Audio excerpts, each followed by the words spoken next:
Day 37 of lean bulk. तर आज आपण ट्रेन करणार आहे चेस्ट आणि ट्रायसेप. दिवसाची सुरुवात होते स्वतःला रिफ्रेश करून, मग लगेच नेहमीप्रमाणे ब्रेकफास्ट केला आणि दादाशी थोडा गप्पा मारल्या. मग थर्ड मील मध्ये मसाली भात खाल्ला आणि डॉक्टर ताईशी थोडं गोड बोललो, कारण आपलं आज एक काम होतं. ही आहे डॉक्टर ताईची मुलगी, म्हणजे माझी भाची.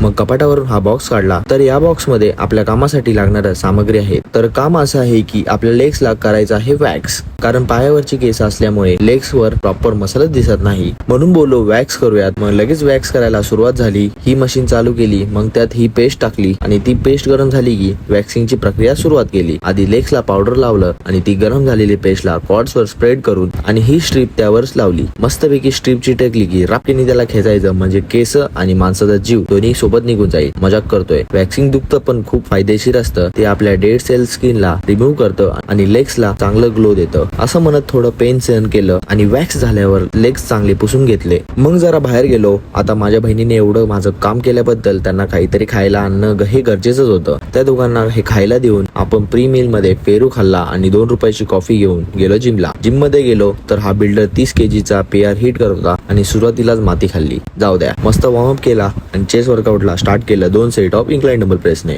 निगेटिव्ह प्रेशर फील करत सेटला एंड केलं आणि फ्लॅट डंबल प्रेस वर शिफ्ट झालो. ह्याचे पण 2 सेट हिट केले आणि लोअर चेस्ट साठी केबल फ्लायचे कंट्रोल रेप परफॉर्म केले. चेस्ट वर्कआउटला एंड केलं पेक डेकने. ट्रायसेप साठी रॉड पुश डाऊनचे 2 सेट हिट केले आणि वर्कआउटला एंड केलं 2 set of single hand overhead dumbbell प्रेसने. मग सगळ्यांना बोललो भेटूया उद्या आणि निघालो घरी. घरी जात आता पौर्णिमेचा चंद्र बघा. घरी पोहोचलो तर गोजागिरी पौर्णिमेचं दूध गरम करत होते आणि आपलं चिकन एका साईडला शिजत होतं. ते खाणार होतो तेवढ्यात मम्मी बोलली दुधासाठी मसाला घेऊन ये. मग काय मसाला आणून दिला आणि पोस्ट वर्कआउट मी एन्जॉय करत बोललो भेटूया उद्या सेम एनर्जी आणि सेम पब सोबत.